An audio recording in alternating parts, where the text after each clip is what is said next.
Alright, in this video we are going to look at what happens when we add something in the parentheses with the t.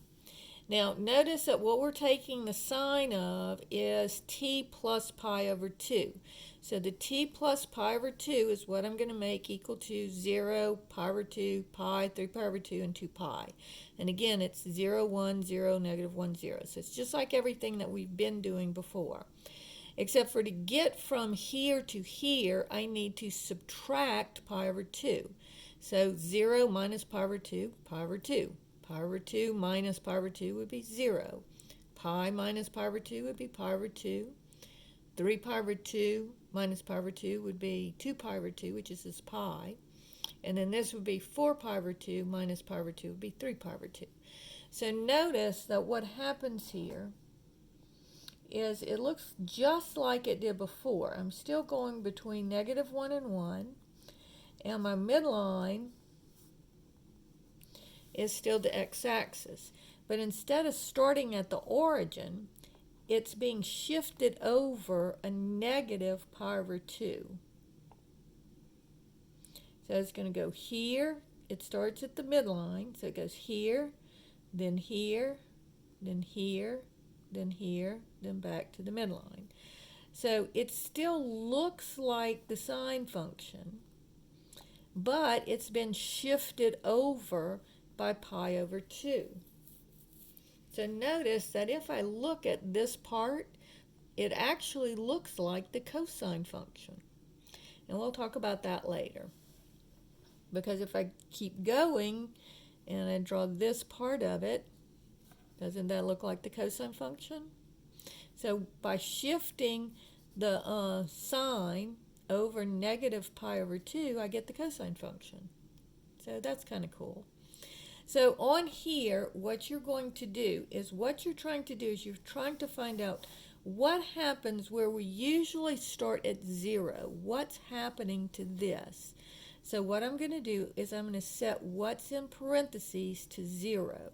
To find out where do I start on my x-axis.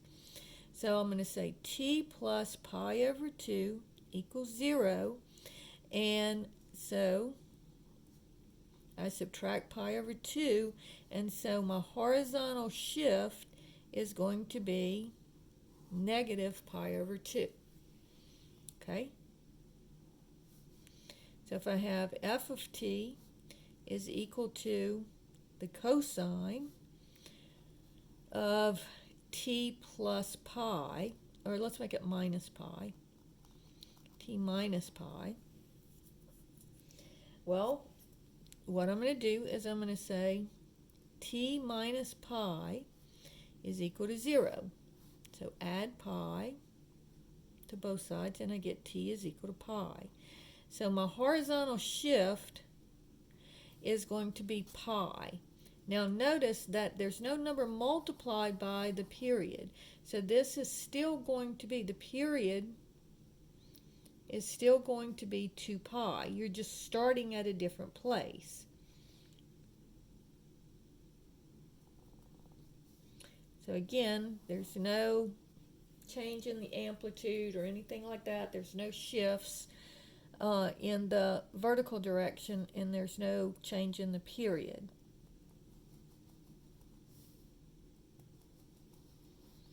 So notice I'm starting at pi. And so let's see how big a step I'm going to take to get from here over to pi. And so I'll have 2 pi divided into 4 little slots. 1, 2, 3, 4 is going to be pi over 2. So I'm starting at, oh, I'm sorry, I changed it to minus, so I should be starting at pi, sorry. And so pi plus pi over 2, so that would be 2 pi over 2 plus pi over 2 would be 3 pi over 2. So my next one would be 3 pi over 2. And then 3 pi over 2 plus pi over 2 would be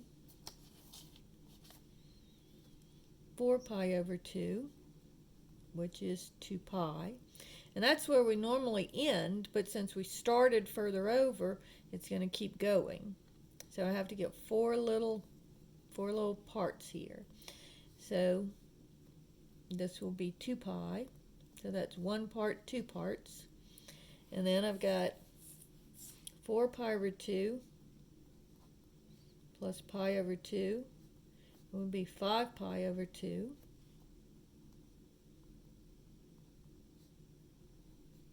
And so that's 1 part, 2 parts, 3 parts, 4 parts. So this will be my end. And so 5 pi over 2 plus pi over 2 would be 6 pi over 2, which is 3 pi.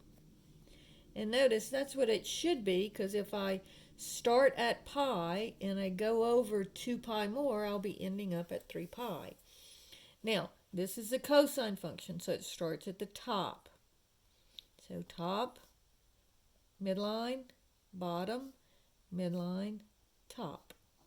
And so let me try to draw it. Right, so that's how you do the graphs on this. And again, on this, they could just ask, what is the horizontal shift? And it's shifted over positive pi. And they could say, what is the period? 2 pi. Right, so we'll go into some more problems where you're having to look at everything in the next video. And then I'm going to work some homework problems for y'all.